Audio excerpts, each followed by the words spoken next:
Pessoal, podem até ser que vocês não saibam, mas as cascas de ovos são ótimas para estar afiando as faquinhas do liquidificador.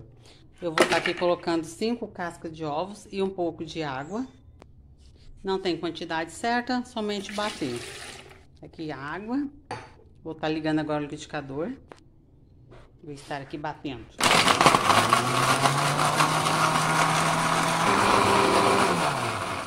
Batem bem e depois essa água ela também tem utilidade. Além de afiar a faquinha do liquidificador, vocês podem estar jogando em uma planta. Vocês vêm aqui, ó, e joguem